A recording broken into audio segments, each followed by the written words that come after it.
Gusto mo bang maging milyonaryo o di naman kaya ikaw na ay isang millionaire and you want to stay as a millionaire and grow even more? In this video, I'm going to show you the 4 kinds of millionaire that you have to understand for you to have a clarity kung ano ba yung target mong yan. And at the same time, I'm going to show you a path how can you utilize these 4 kinds of millionaire to stay a millionaire. Okay? So, the first thing or the first type of millionaire is what we call a virtual millionaire. Okay? Virtual millionaire. Okay? Virtual millionaire. Okay, cool. So, as a virtual millionaire, anong meron dyan? Virtual millionaire, ito yung taong meron siyang 1 milyon. Okay? And as a virtual millionaire, meron siyang milyon na kung saan hindi niya to hinahayaang natutulog lang. Okay? So, ang ginagawa niya is inilalagay niya to sa isang investment vehicle na kung saan maybe meron siyang 6% interest yearly or 6% growth yearly. Okay? Bakit niya gagawin yon? Because kung yung 1M niyang yan, yung 1M mong yan, nabawasan ng piso, ang tanong, milyonaryo ka pa ba? The answer is no. Okay, kasi kulang na ng piso. Ngayon, it is very important na yung million mong yan is nag-grow pa rin siya. That's the virtual millionaire mean. Diyan siya papasok. So, let's say, meron siyang 6% yearly. So, how much is that? Let's compute. So, 1M, okay, 1M times 6%, that's 60,000 yearly. Para lang mabit niya siguro yung inflation, no, lumalaki yung ano niya, kung nakatabi man lang diyan, nakatabi lang sa bank niya or sa savings, or some kind of ipon, 'di ba? Much better na tumutubo siya ng 6% yearly. Okay, it could be a dividends, may mga investment vehicles naman na 'yun, may mga dividends, may mga accumulation, may payouts, guaranteed payouts. So, maraming ano, you just have to figure it out kung ano yung mga yun. Makapagbigay ako ng mga example, okay, but another video na lang. Okay, going back, virtual millionaire, may 1M siya, 60k year, 60k ang kanyang growth every year. So, yung 1M niya, hindi yun mababawasan. So, ngayon, yung sobra ng 1M niya, yung tinubo na 6%, yun yung mga pwede niyang gastusin. Okay? Maybe you want a travel fund, 60k, pwede na siguro. Okay? Maybe sa buong taon, you want to spend on something, a vacation, sabihin natin, siguro pwede na sa trading fund kung gusto mong mag-trade pangtayan na hindi masakit, hindi mo babawasan yung 1M mo. Or maybe pandagdag sa mga gastusin, or maybe pang gift, okay? Or maybe para sa mga pang Valentine's, pwede rin, di ba? This coming Valentine's. And other gifts, depende kung anong man gusto mong gastusin, di ba? Pero the point is, you're not going to spend the 1M. Ang i-spend mo ngayon yung sobra ng 1M. Yung tubo niya, yung growth niya, yung interest niya, or yung ano man yung pinanganak niyang pera. Kumbaga, your 1M virtual millionaire, meron kang mother money, meron din siyang child money. Yung spend mo yung child money, hindi yung mother money. That's how you do the virtual millionaire. The second type of millionaire is cash flow millionaire. Okay? Cash flow millionaire. Ano yung cash flow millionaire? Cash flow millionaire, ito yung kumikita ng 84,000 monthly. Okay? Yes, tama. 84,000 monthly. 84k times 12, that's 1.008 million. Okay? So 1,008,000 pesos. Yun yung cash flow millionaire. So meaning every month meron siyang 84,000 monthly. So how can you become a cash flow millionaire? Okay? Maybe you have an offer na kung saan you are earning 84k monthly. It could be a subscription offer. So let's say you have an offer na subscription na 1,000 pesos. And meron kang 84 people na nakasubscribe sa'yo. Or sabihin natin 100 people. So 100 people nakasubscribe sa'yo, 1,000 pesos, that's 100,000. That's more than 84K. Then how can you do that na may mapa-subscribe ka or may magsusubscribe sa'yo or naka-continuity plan? Okay? So dun na papasok yung skill mo, being creative, creating offers, creating continuity offers. Okay? That's another topic in another video sa pag-create ng continuity offers. Okay? But that is one way to create 84K. Maybe you have a job na binabayaran ka ng 84K. Maybe you have a project, okay, na binabayaran ka 84K or even more. So there are a lot of ways, okay, to make 84,000 monthly. Okay, the point is, yung Cashflow Millionaire, nakapag-generate siya ng 84K monthly and within the year, meron siyang 1M. Okay, that's the Cashflow Millionaire. So, ngayon, you are using, balik tayo sa Virtual Millionaire, Virtual Millionaire, merong a 1M na kung saan nanganak siya ng 6% yearly and then maybe the interest, ginamit mo siya to play around, to start a business na pang 60K, 30K, and then now, using the 6%, the 60K, kaya nakapag-create ka ng mga businesses, offers, na kung saan doon naging cash flow millionaire ka. Okay?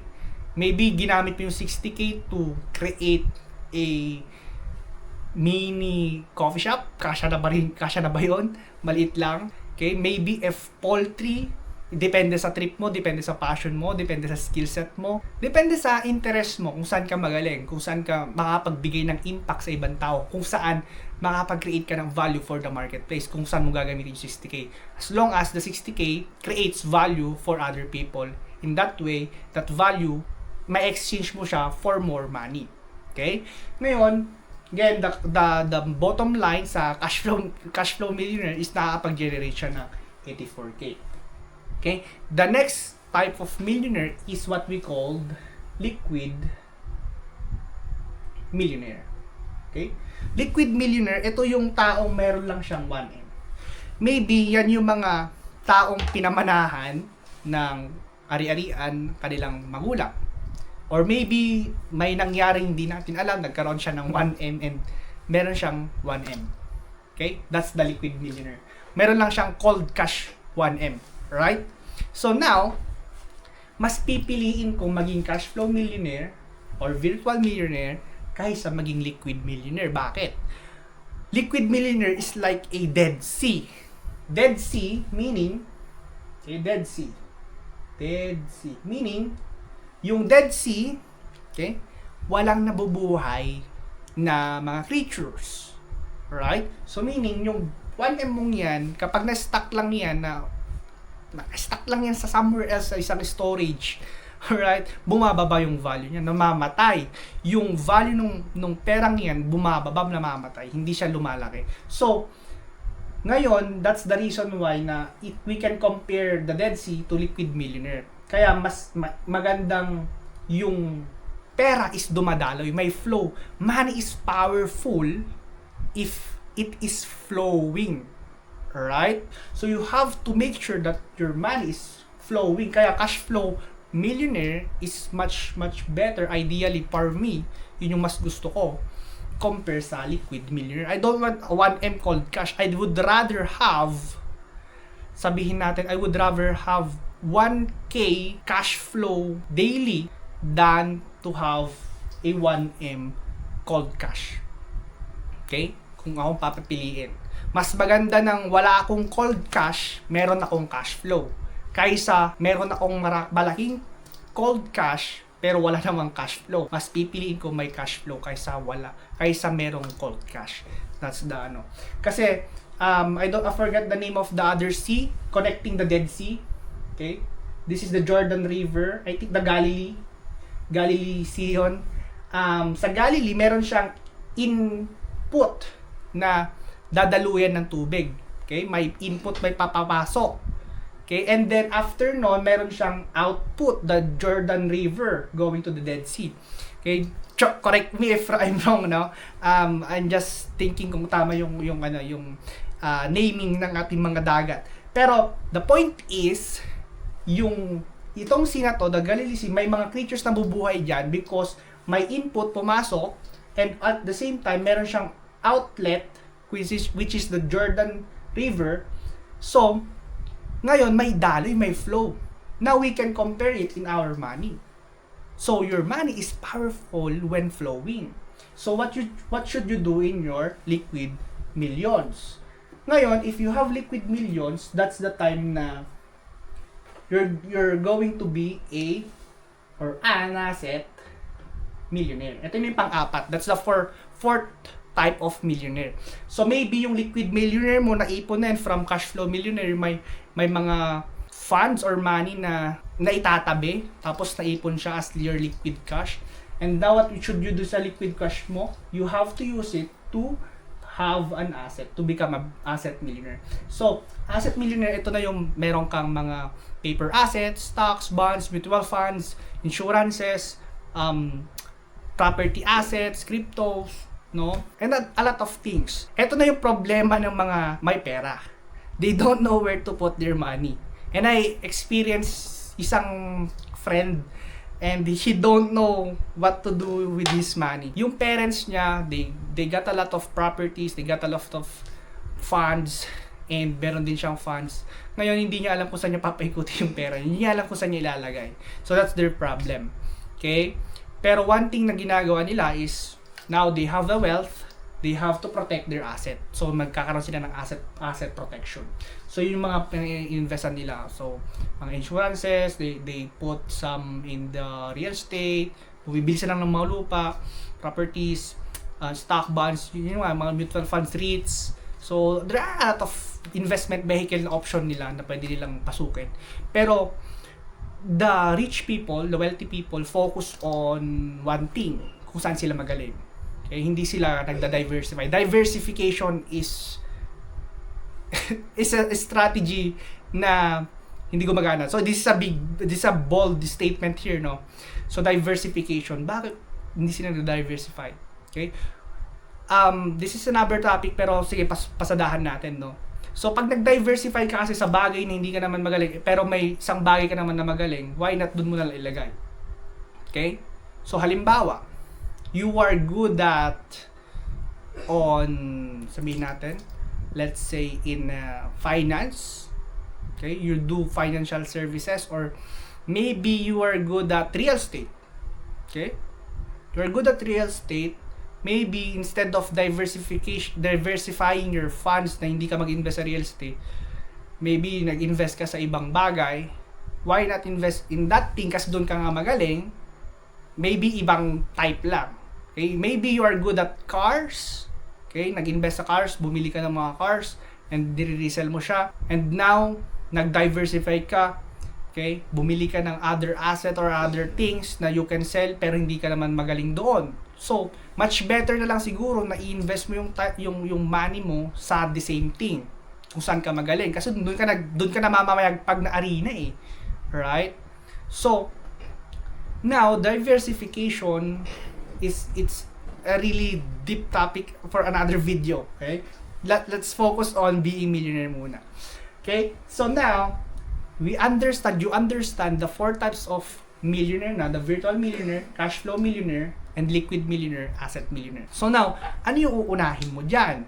Ano yung tatargetin mong goal?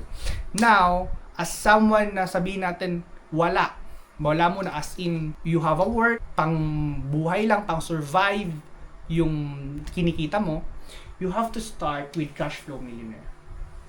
Okay? You have to make a way to make 84K monthly. Pero if you're someone na meron ng 1M, may funds ka na, may money ka, or not only 1M, millions, okay? You have to make sure that your money can produce passive income. Okay? Kasi passive income yung sa virtual millionaire. The cash flow millionaire is active income. Okay? So, in my end, this here's an example, no? I have a funds, it's around 6 digits din yung ginamit. Hindi siya million, pero tong fund na to, it's generating cash flow or it's generating passive income for me. In that way, hindi ko kailangan mag-work. Yung pera ngayon ang nag-work for me kasi virtual millionaire, they are privileged na meron silang fund. If you are privileged na may fund ka, make sure na yung fund na yan is nag-work for you. Right? If you're someone na wala naman fund pa, you have to make a way to become a cash flow millionaire. Diba? So, case-to-case basis. Pero, halimbawa, ito na lang gamitin natin scenario, no? Halimbawa, meron kang cash, not necessary na million, pero may cash na malaking value. You have to make sure that that cash can produce passive income for you para ma-buyback mo yung time mo. Hindi mo na kailangan i-exchange yung oras mo for money. Kasi yung pera ang magtatrabaho for you. You will receive money because of the money working for you. Okay? Ngayon, gagamitin mo yung oras mo ngayon to become a cash flow millionaire. Yung free time mo. So, meron kang passive income. Now, you have money, you have time. Use that time to become cash flow millionaire. Ngayon, as time goes by, ang magiging byproduct ng pagiging virtual millionaire mo at cash flow millionaire mo, magkakaroon ka ng liquid cash, liquid millionaire. You will become a liquid millionaire. Ngayon, ang gagawin mo sa liquid millionaire, you will invest sa mga assets. Ikaw na ba na maghanap ng mga assets na gusto mo? Okay? Look for something na tingin mo ma-store mo yung yung wealth na pinaghirapan mo. Okay? Store of value. So, that's the ideal na sundan. So, 1, 2, 3, 4. Pero again, dito sa first and two steps, case-to-case basis. Pag yung scenario natin is wala kang cash na malaki, as in, pang survive lang talaga, start with number 2 and then go to 1, 2, 1, 3, 4. That's the pattern. So again, that's the 4 kinds of millionaire that you have to understand before targeting being a millionaire or staying a millionaire. So, see you sa next video. Peace out. Cub Scout.